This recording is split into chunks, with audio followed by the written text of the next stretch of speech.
the thing shut down automatically, but I saw it happening this time. So if you deprive people from bearings of in time, their natural rhythm would be 25 hours and not 24. So if researchers proved it, it must be true, right?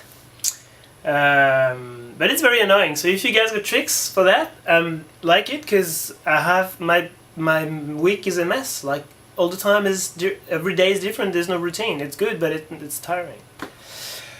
The good things, there's no neighbor and no housemate, so you can not hear any noise at night. There's no music from the housemate. There's no someone making love next to you. You can't sleep. No, you just sleep. That's it. And you hear the animals, but it's okay. They're quiet and nice.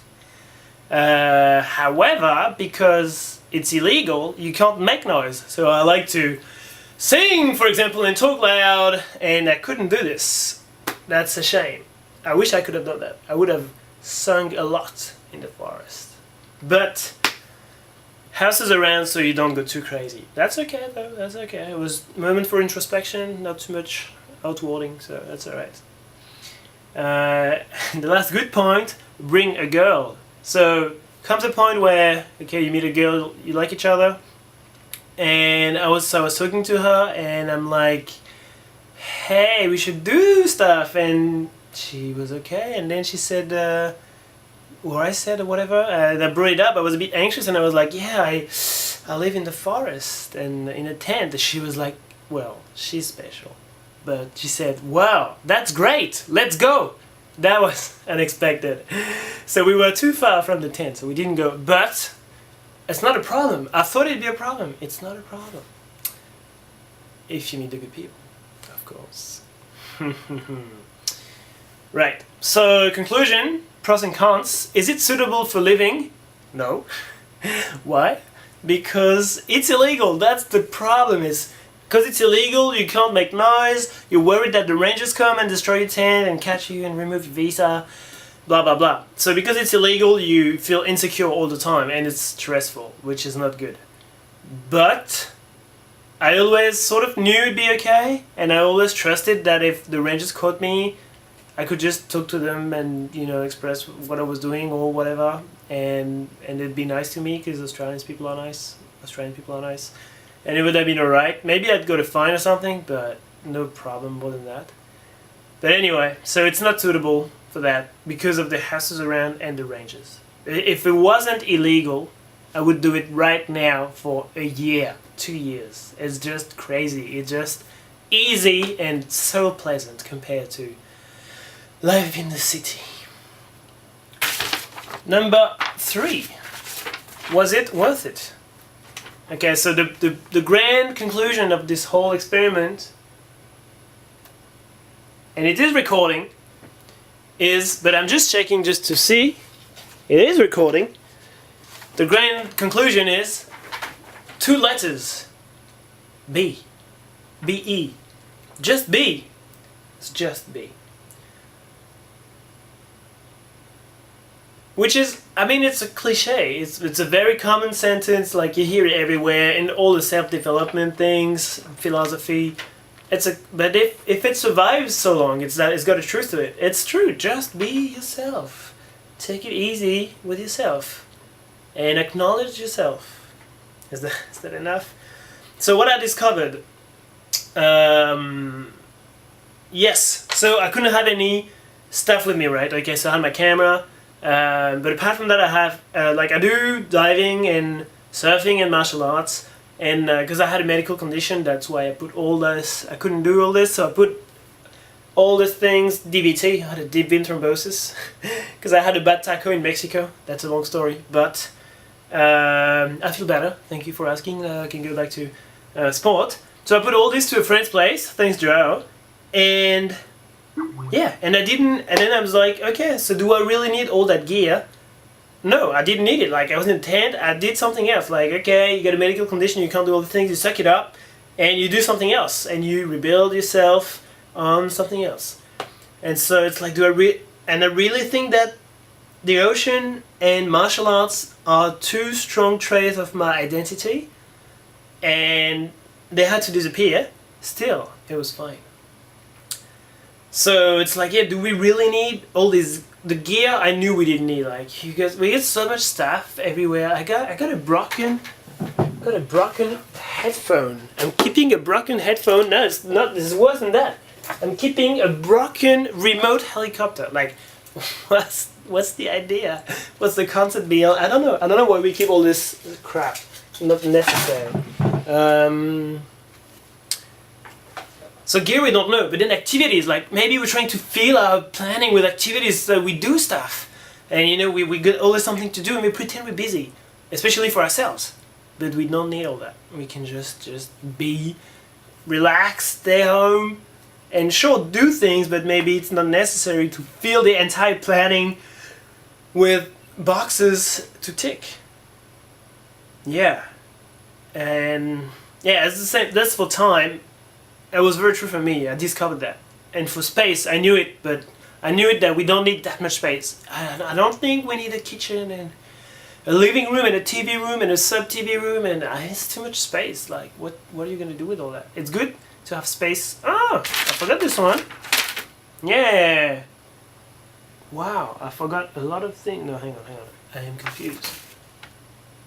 Yeah, I forgot about that. You get the horizon. You wake up in the morning, you get the walls of the tent, you get out of the tent, you get horizon, you get trees, you get no walls, you get a big garden. We don't need, like, we are so confined in boxes all the time. You go from your flat to your car, and you go from your car to your work, where you work in a cubicle, and then that's in a building, and then you go to another building to eat. There's no space, like we're always in between four walls. What's the point of all that? It's, okay, let's just breathe. So yeah, and this I said at the beginning I wanted to get rid of that, all these walls that block our horizon. Yeah, so we don't need all these things, although I'm very happy I'm gonna do them all again. Integrity. This is a weird pace. Having a regular life and deciding that you want to go in the bush to live in a tent is weird. Like, my mom, she was so worried. She was like, "Oh, you're weird. Why do you do this? Like, you're becoming a sociopath." I'm like, "No, Mom, it's just, I'm working on myself, blah, blah, blah." Anyway, so I'm a bit weird taking these initiatives. And actually, I know for a long time that my weirdness got a name. So I'm not the only one that's good. And it's called hypomania. So hypomania, if I were to define hypomania in a natural way, without looking at Wikipedia on my screen, I would say that it's a mood state characterized by persistent and pervasive, elevated euphoric mood, as well as thoughts and behaviors that are consistent with such a mood state. It is most often associated with bipolar spectrum, not good. Many who are in hypomanic state are extremely energetic, talkative, no, confident, no, and assertive. They may have a flight of ideas and feel creative.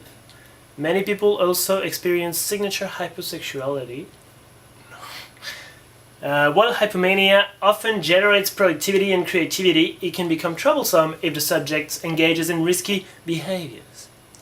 Alright, so I'm hypomaniac. Well, that's okay, like, no big deal. You know you want to do weird stuff, just tell people about your weird stuff and they accept you as you are. That's not a big deal. So there wasn't any problem in the end. I went to the tent, did all the things. There were the rangers, there were the animals, there were so many reasons things could go bad. I had a feeling, an intuition that it would go okay, and it went okay. So it's okay to do weird things when you have an intent. Very big chapter, the intent, but I'm not going to talk about it. But when you have an intent, it's fine. Accept yourself. I just accepted myself. I had this idea. Integrity. I'm just gonna do what I think is right for myself. Believe in your ideas, especially if you have detractors, whatever it's called. Yeah, as long as there will be good ideas, there will be people to destroy them or fight against them. So if you have an idea and people say it's not good, just go for it. It means it's a good idea. You should go even more intensely into it. I did it many times, anyways. Okay, another thing I discovered in the woods is my masculinity. Okay, I'm not going to talk about it too much because it's personal, but I probably discovered 72.63% of my masculinity because I was in the tent.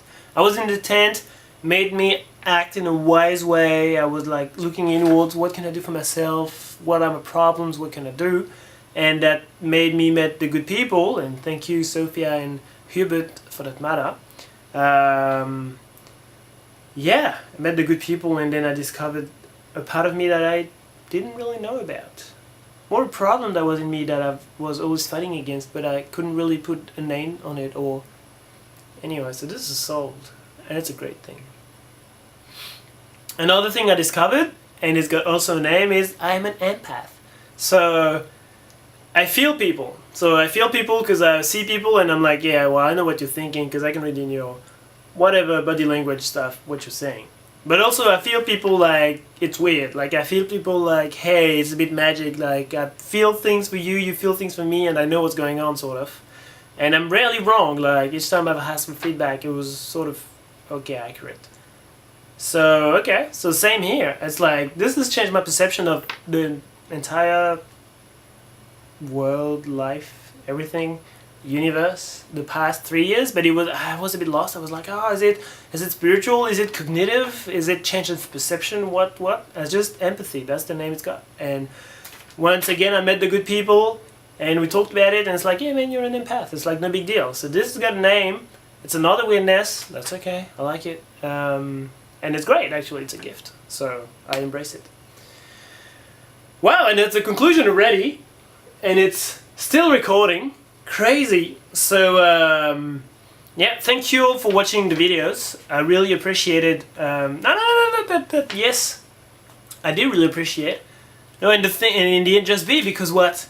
Because when I got the reactions from people, I had different kind of reactions. I had the whole spectrum, but not the whole spectrum. Because no one told me I was an idiot and what I was doing was stupid. No one told me this. People told me, wow man, people were impressed. Wow man, you're doing what you want. That's cool. That's great. I love this. People told me, people were worried like, oh dude,